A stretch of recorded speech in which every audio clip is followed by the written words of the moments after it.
Hank was sick from the day we brought him home from the hospital. Every time we would start antibiotics, he would get well on the antibiotics, and the minute we stopped them, he would get sick again. So we weren't quite sure what was going on. He had had maybe 15 or so surgeries by the time he was 7. He'd had 3 full sinus surgeries. He did not go to school a lot when he was younger. He missed most of elementary school, half of middle. So our goal was to make sure that every different obstacle that came in our way medically, that we would find a way to let him keep playing sports, because when he was little, he looked at us and said, "That's where I feel the most normal." Hank actually fell in love with lacrosse probably the end of elementary school, middle school. As we got into 8th grade, the seizures increased more, and they were almost like in a catatonic state. So he would drop on a sporting field and he couldn't verbalize or converse because he was almost like trapped in his body until it stopped. His body was actually eating itself to live. He was eating his muscle and tissue. That's why he was so thin. Being very thin and tall made him, he was very fast, very quick. A lot of schools were looking at him. He was very highly recruited as a young 8th and 9th grader without anyone even knowing how sick he was.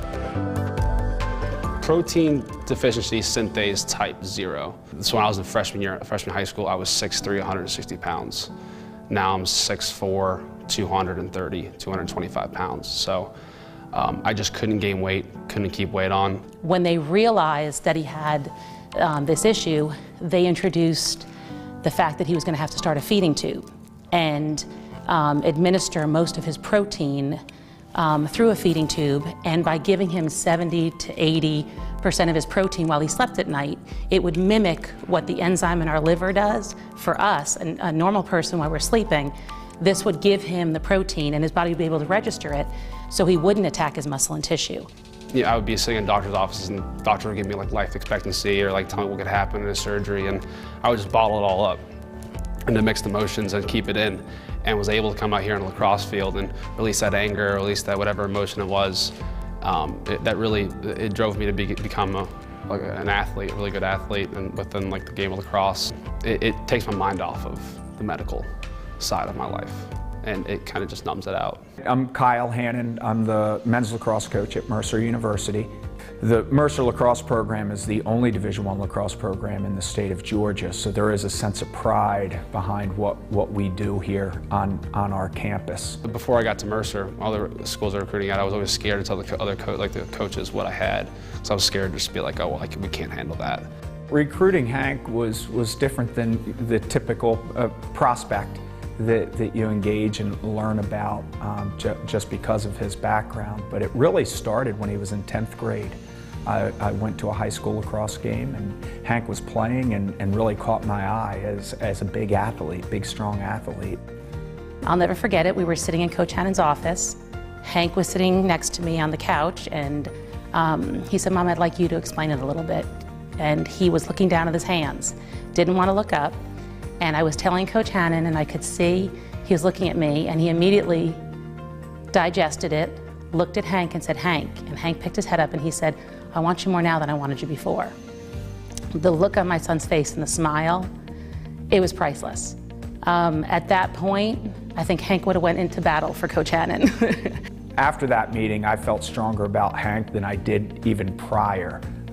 Because the character that he showed and how he described his situation and really how he was going to attack it and overcome any challenges that he was placed with because of his condition, I knew at that point that he's a young man that I wanted in my program. Well, Hank Morgan he's an outstanding player and even probably a better person, you know, and to be in the locker room and around his teammates, it just makes our entire program stronger. But last year as a freshman, he came in and worked extremely hard and won a starting spot. You know, we have different travel packs when he travels with the team.